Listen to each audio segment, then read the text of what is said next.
ಸೂಕ್ತ ಪರಿಹಾರಕ್ಕಾಗಿ ವಿದ್ಯುತ್ ಟವರ್ ಏರಿ ಪ್ರತಿಭಟಿಸಿದ ರೈತ. ಹೈ-10 ಕೆವಿ ಸರ್ವಿಸ್ ಪವರ್ ಗ್ರಿಡ್ ಕಂಪನಿಯವರಿಂದ ರೈತರ ಮೇಲೆ ದಬ್ಬಾಳಿಕೆಯ ಆರೋಪ. ಯಲಬುರ್ಗಾ ತಾಲೂಕಿನ ಹುಣಸಿಹಾಳ ಗ್ರಾಮದಲ್ಲಿ transmission company 10 KV service cable ಕಾಮಗಾರಿ ನಡೆಸಿದ್ದಾರೆ. ಈ ಕಂಪನಿಯವರು ರೈತರಿಗೆ ಕೊಡಬೇಕಾದ ಪರಿಹಾರವನ್ನೇ ಕೊಟ್ಟಿಲ್ಲ. ಪರಿಹಾರ ಕೊಡುವವರೆಗೂ ಕೆಲಸ ನಿಲ್ಲಿಸಿ ಎಂದು ಹೇಳಿದ್ರೆ ಪೊಲೀಸರನ್ನ ಕರೆಯಿಸಿ ಹೆದರಿಸುತ್ತಾರೆ ಎಂದು ರೈತರು ಆರೋಪವನ್ನ ಮಾಡ್ತಾ ಇದ್ದಾರೆ. ರೈತರ ಒಪ್ಪಿಗೆ ಬೇಕಾಗಿಲ್ಲ, ಇದು ಡಿಸಿ ಅವರ ಆದೇಶ ಆಗಿದೆ, ನೀವೇನೇ ಮಾಡಿದ್ರೂ ನಾವು ಕೆಲಸ ನಿಲ್ಲಿಸೋದಿಲ್ಲ ಎನ್ನುತ್ತಾರೆ. ನಮ್ಮ ಹೊಲಕ್ಕೆ ಬಂದ ಅಧಿಕಾರಿಗಳು ಎನ್ನುವುದಕ್ಕೆ ಒಂದು ಐಡೆಂಟಿಟಿ ಕಾರ್ಡ್ ಆಗ್ಲಿ, ಸರ್ಕಾರದ ಆದೇಶದಲ್ಲಿ ಎಷ್ಟು ಕೊಡಬೇಕು ಎಂದು ಇದೆ ಎಂದು ಒಂದು ತೋರಿಸುವುದಿಲ್ಲ. ಕೇಳಿದ್ರೆ ಸರ್ಕಾರಿ ಜೀಪು ತೋರಿಸ್ತಾರೆ ಎಂದು ರೈತರು ಗಂಭೀರ ಆರೋಪವನ್ನ ಮಾಡಿದ್ದಾರೆ. ಹಾಗಾದ್ರೆ ಸರ್ಕಾರದ ಕೆಲಸ ಮಾಡುವ ಅಧಿಕಾರಿಗಳನ್ನ ಪ್ರಶ್ನೆ ಮಾಡಬಾರ್ದಾ ಎಂದು ರೈತರ ಪ್ರಶ್ನೆಯಾಗಿದೆ. ಈ ಸರ್ಕಾರಿ ಅಧಿಕಾರಿಗಳು ಕಂಪನಿಯ ಕೈಗೊಂಬೆಯಾಗಿದ್ದಾರೆ. ಕಂಪನಿ ಅಧಿಕಾರಿಗಳ ರಕ್ಷಣೆಗೆ ನಿಲ್ತಾರೆ. ನಮ್ಮಂತ ಬಡ ರೈತರ ರಕ್ಷಣೆಗೆ ಬರೋದಿಲ್ಲ. ಇಂಥ ಅಧಿಕಾರಿಗಳಿಂದ ನಮಗೆ ನ್ಯಾಯಯುತವಾದ ಪರಿಹಾರ ಕೂಡ ಸಿಗುವುದಿಲ್ಲ. ನಮಗೆ ನ್ಯಾಯ ಬೇಕು ಮತ್ತು ರೈತರಿಗೆ ರಕ್ಷಣೆ ಬೇಕು. ನಮಗೆ ಏನಾದ್ರೂ ಆದ್ರೆ ಕಂಪನಿಯವರೇ ಕಾರಣ ಎಂದು ಹಗಲು ರಾತ್ರಿ ಎನ್ನದೆ ಮನೆ ಕೆಲಸ ಬಿಟ್ಟು ಹೊಲದಲ್ಲಿ ಕಾಯ್ತಾ ಇರುವ ರೈತರು ತಮ್ಮ ಅಳಲನ್ನ ತೋಡಿಕೊಂಡಿದ್ದಾರೆ. ನಮ್ಮ ತೋಟದಲ್ಲಿ ಶೇಂಗಾ ಬೆಳೆ ಕಟಾವಿಗೆ ಬಂದಿದೆ, ರಾಶಿ ಮಾಡುವವರೆಗೂ ಬೇಡ ಅಂದ್ರೂ ಕೇಳ್ತಾ ಇಲ್ಲ. ಸಾಲ ಸೂಲ ಮಾಡಿದ್ದೇವೆ, ಇತ್ತ ಬೆಳೆನೂ ಇಲ್ಲ, ಇತ್ತ ಕಂಪನಿಯಿಂದ ಪರಿಹಾರವೂ ಇಲ್ಲ ಎಂದು ಬೇಸತ್ತ ರೈತ ನಾಗಪ್ಪ ಗೊಂದಿ ಟವರ್ ಏರಿ ಪ್ರತಿಭಟನೆ ಮಾಡುವ ರೈತ ನಮ್ಮ ವಾಹಿನಿಯೊಂದಿಗೆ ಮಾತನಾಡಿ, ನಮಗೆ ಸರ್ಕಾರ ನಿಗದಿಪಡಿಸಿರುವ ಸೂಕ್ತ ಪರಿಹಾರ ಸಿಗುವವರೆಗೂ ಕಂಪನಿಯವರು ಕೆಲಸ ಮಾಡಲು ಬಿಡೋದಿಲ್ಲ ಮತ್ತು ನಾನು ಟವರ್ ಬಿಟ್ಟು ಇಳಿಯೋದಿಲ್ಲ ಎಂದು ಹಠ ತೊಟ್ಟಿದ್ದಾನೆ. ಪರಿಹಾರ ನಮ್ಮ ಕೈಗೆ ಬರುವವರೆಗೂ ಈ ಕಾಮಗಾರಿ ಮಾಡಬೇಡಿ ಎಂದ್ರೆ ಈ ಕೆಲಸ ನಿಲ್ಲಿಸೋಕೆ ನಿಮಗೆ ಹಕ್ಕಿಲ್ಲ, ಇದು ಸರ್ಕಾರಿ ಕೆಲಸ, ತಕರಾರು ಮಾಡಿದ್ರೆ ಪೊಲೀಸರನ್ನ ಕರೆಸ್ತೀವಿ ಎಂದು ಬೆದರಿಕೆಯನ್ನ ಹಾಕ್ತಾರೆ ಎಂದು ರೈತರು ನಮ್ಮ ಸಹಾಯಕ್ಕೆ ಯಾರೂ ಬರ್ತಿಲ್ಲ ಎಂದು ಹೇಳ್ತಾ ಇದ್ದಾರೆ. ನಿಮ್ಮ ವಾಹಿನಿ ಮೂಲಕ ನಮಗೆ ನ್ಯಾಯ ಸಿಗಲಿ ಎಂದು ಪರಿಪರಿಯಾಗಿ ರೈತರು ನಮ್ಮನ್ನ ಕೇಳ್ತಾ ಇದ್ದಾರೆ. ಮಾಧ್ಯಮದವರ ಬಳಿ ಸೆಂಟ್ರಲ್ ಗವರ್ಮೆಂಟ್ ಎಂಪ್ಲಾಯ್ ಎನ್ನುವ ಅಧಿಕಾರಿಗಳು ಮಾಧ್ಯಮದವರೊಂದಿಗೆ ಕರೆ ಮೂಲಕ ಮಾತನಾಡಿದ ಶ್ರೀನಿವಾಸ್ ಎನ್ನುವರು ನಿಮ್ಮ ಕಂಪನಿಯವರಿಂದ ರೈತರಿಗೆ ಸರಿಯಾದ ಪರಿಹಾರ ಕೊಟ್ಟಿಲ್ಲ ಎಂದು ಹೇಳ್ತಾರೆ. ಪರಿಹಾರ ಕೇಳಿದ್ರೆ ಪೊಲೀಸರನ್ನ ಕರೆಯಿಸಿ ಹೆದರಿಸ್ತೀರಿ ಅಂತೆ ಅಂದ್ರೆ ರೈತರು ಆರೋಪ ಮಾಡಿದ್ದಾರೆ. ಇದಕ್ಕೆ ನಿಮ್ಮ ಅಭಿಪ್ರಾಯ ಏನು ಎಂದು ಕೇಳಿದಾಗ ಅವರ ಜೊತೆನೂ ಗಟ್ಟಿ ಧ್ವನಿಯಲ್ಲಿ ಮಾತನಾಡಿದ್ದಾರೆ. ಕೇಬಲ್ ಹಾಕಲು ಒಂದು ಚೌರಸ್ ಮೀಟರ್ಗೆ ಎಷ್ಟಿದೆ ಎಂದಾಗ 40 ರೂಪಾಯಿ ಇದೆ ಎಂದು ಜಿಲ್ಲಾಧಿಕಾರಿಗಳ ಆದೇಶ ಪತ್ರ, ಅದರ ಪ್ರಕಾರ ಪರಿಹಾರ ಕೊಡ್ತಿದ್ದೇವೆ ಎಂದರು. ಹಾಗೂ ಬೆಳೆ ಪರಿಹಾರ ಎಂದು ಪ್ರಶ್ನೆ ಮಾಡಿದ್ರೆ ಆ ಬೆಳೆಗೆ ಮಾರ್ಕೆಟ್ನಲ್ಲಿ ಶೇಂಗಾ ದರ ಏನಿದೆಯೋ ಬೆಳೆ ಅದರಂತೆ ಪರಿಹಾರ ಕೊಡ್ತೇವೆ ಎಂದು ಹೇಳಿದರು. ಈ ಬೆಳೆ 20ಕ್ಕೂ ಹೆಚ್ಚು ರೈತರು ಹಾಜರಿದ್ದರು. Bureau report CA NKS TV 4 Yelburga.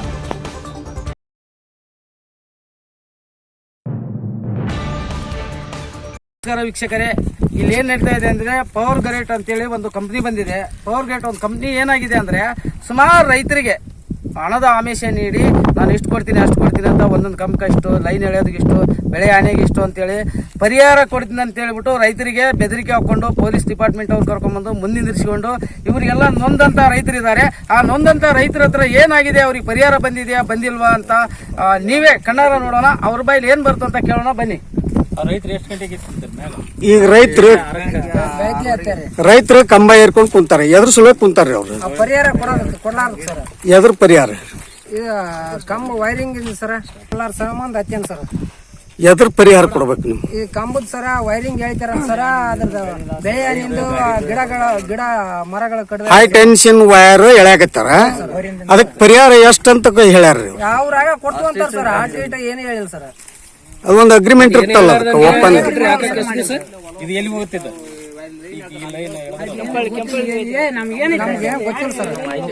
ಅಲ್ಲ, ಗ್ರಿಡ್ ಎಲ್ಲಿಗಾರ ಹೋಗಿಲ್ರಿ ಅವ್ರು, ಗ್ರಿಡ್ಗೆ ಹೋಗತ್ತವ. ಈಗ ನಿಮ್ಗೆ ರೈತರಿಗೆ ಇಷ್ಟ ಪರಿಹಾರ ಕೊಡಬೇಕು ಸರ್, ಒಂದು ಮೀಟ್ರಿಗೆ ಅಂತ ಐತಿರ ಅದು. ಆ ಮೀಟರ್ ಲೆಕ್ಕ ಎಷ್ಟು ಕೊಡ್ತೀನಿ ಅಂತ ಹೇಳ್ಯಾರ ಅವರು. 40 ರೂಪಾಯಿ ಹಾಕಿ ಕೊಡ್ತೀವಿ ಅಂದಾರ ಸರ್. ಅದಕ್ಕೆ ಗೌರ್ಮೆಂಟ್ ಅದ್ರದ್ದು ಈಗ ಏನಾರ ಬರ್ಕೊಡೆ ಅಂದ್ರೆ ಅದಕ್ಕೆ ಇಲ್ಲ ಸರ್. ಎಸ್ಟಿಮೇಟ್ ಕಾಪಿ ಎಷ್ಟೈತಿ ಅಂತ ಕೇಳ್ಬೇಕಲ್ಲ ನೀವು. ಅವ್ರು ಏನೋ ಕೊಡಕ್ ದಾರಿ ಇಲ್ಲ ಸರ್. ಅವರು ಯಾರ್ದು ಕಾಂಟ್ರಾಕ್ಟರ್ ಯಾರು? ಇಂಜಿನಿಯರ್ ಯಾರು? ಕಂಪನಿ ಯಾವ್ದಿದು? ಅಲ್ಲ, ಪವರ್ ಗ್ರೇಡ್ನಾಗ ಕಂಪನಿಗಳು ಭಾಳ ಅದಾವ. ಅದ ಯಾವ ಕಂಪನಿಯವರು, ಯಾವ ಕಾಂಟ್ರಾಕ್ಟರ್? ಬಾಯಿ ಮುಸ್ತನ್ರಿ ನಮ್ಮದ. ಈಗ ನಮ್ದಲ್ಲಿ ಹೊಲ 40-50 ಲಕ್ಷ 70 ಲಕ್ಷ ತನಕ ಕೇಳ ಸರ್ ಹೊಲ. ಈಗ ಅದು ಹೈ ವೋಲ್ಟೇಜ್ ಲೈನ್ ಹೋಗುತ್ತೆ ಸರ್. ಅದ್ರದ್ದು ವ್ಯಾಲ್ಯೂಯೇಷನ್ ಹಾಕಿ ಕೊಡಂದ್ರೆ ನಾವು ಕೊಡಲ್ಲ, ಅದು ಮಾಡಲ್ಲ ಇದು ಮಾಡಲ್ಲ ಅಂತಾರ್ರಿ. ಮತ್ತೆ ಅವಳಿ ಕೇಳಿದ್ರ PSI ಅವರೆಲ್ಲ ಬಂದ ಅದು ಗೌರ್ಮೆಂಟ್ ಇಂದ ನಾನೇ ಇದು ಮಾಡ್ತಂತ ನಿಂತ ಎಳಸ್ತಾರ್ರಿ. ಮತ್ ದೌರ್ಜನ್ಯ ಮಾಡ್ತಾರ್ರಿ. ನಮ್ಮನ್ ಮೊನ್ನೆ ಏನ್ ಕೇಸ್ ಇಲ್ಲ, FR ಇಲ್ಲ, ಸುಮ್ಕ ಗಾಡಿ ಹಾಕೊಂಡ್ ಹೋಗೋದ್ರಿ, ಸ್ಟೇಷನ್ ಕುಂದ್ಸೋದ, ಹಂಗ್ ಮಾಡ್ತಾರೆ. PSI ಗುರುರಾಜ್ ಸರ್ ಅಂತ ಅಲ್ಲೇ 3 ಸಲ ಆತ್ರಿ ನಮ್ಮನ್ನ ಹಾಕೊಂಡ್ ಹೋಗ ಸ್ಟೇಷನ್ಗೆ. ಅವ್ರು ಏನಾರಲ್ರಿ, ಬರೀ ಫೋನ್ ಹಚ್ತಾರಿ, ನೀನ್ ಹಂಗ್ ಮಾಡ್ತ ಹಿಂಗ್ ಮಾಡ್ತಂತಾರ್ರಿ. ಅವ್ರ ಹೊಸರು ಬರ್ತಾರ್ರಿ, ಬಂದ್ ನೋಡ್ಕೊಂಡ್ ಹೋಗ್ಯಾರ. ದೌರ್ಜನ್ಯ ಮಾಡಿ ಕಡ್ದು ಹಾಕ್ಯಂಡ್ ಹೋಗಿ ನೋಡಿ ಸರ್ ಅಂದ್ರ ಇದ್ರ ಅಮೌಂಟ್ ಇಂದ ಏನ್ ಹೇಳಿ ಹಾಕ್ಯಂಡ್ ಹೋಗಿರ್ತಾ ಅಂತೀವಿ ಸರ್. ಅವ್ರು ಇಲ್ಲ ಅಂತ ಅಂದ್ರ ಸರ್, ನಮ್ ತಮ್ಮರ ಬಡ ಬಂದ್ ಕಂಬ ಏರಿ ನಿಂತ್ಕೊಂಡಾರ ಸರ್. ಅವ್ರು ಇಳಿಲಿ ಅಂದ್ರೆ ಇಳಿಯವ್ರ ಕೇಳಿ ಸರ್. ಈಗ ಅವ್ರ ಮ್ಯಾಲೆ ಏರ್ಕೊಂಡ್ ಕುಂತಾರಲ್ಲ, ಅವ್ರ ಹೆಸರೇನ್ರಿ? ನಾಗರಾಜ್ ಸರ್. ನಾಗರಾಜ್ ಅಡ್ರೆಸ್ ರೀ? ಕೂಡ್ಲಪ್ಪ ರೀ. ಅಡ್ರೆಸ್ ಕೂಡ್ಲಪ್ಪನವ್ರ. ಗೊಂದಿರಿ. ಮತ್ ಹಂಗ ಹೇಳ್ರಿ. 9 ಗಂಟೆ ಸುಮಾರು ಸರ್. ಎದ್ರ ಸಲುವಾಗಿ ಕುಂತಾರ್ರಿ ಅವ್ರು? ಅದೇ ಇದೆ ಲೈನ್ ದೌರ್ಜನ್ಯ ಮಾಡಿ. ಈಗ ಅವ್ರ ಹೊಲ ಎಲ್ಲ ಐತ್ರಿ? ಇಲ್ಲ ಸರ್. ಅವ್ರ ಗಟ್ಟಿಗೆ ನಾವು ಗಿಡಕ್ಕೆ ಹೋದ್ ಹಾಕ್ಯಂಡ್ ಹೋಗಿ ನೀವ್ ಏನ್ ಮಾಡ್ಕೊಂತೀರಿ, ಮಾಡ್ಕೊಂಬರಿ ಕಂಪ್ಲೇಂಟ್ ಮಾಡ್ತಾರೆ, ಅದು ಮಾಡ್ತಾರೆ ಅಂತಾರ ಸರ್ ಅವ್ರು. ಇದು ಕೆಂಪಳ್ಳಿ ಹೋಗುತ್ತೆ ಸರ್. ಹೌದು ಸರ್.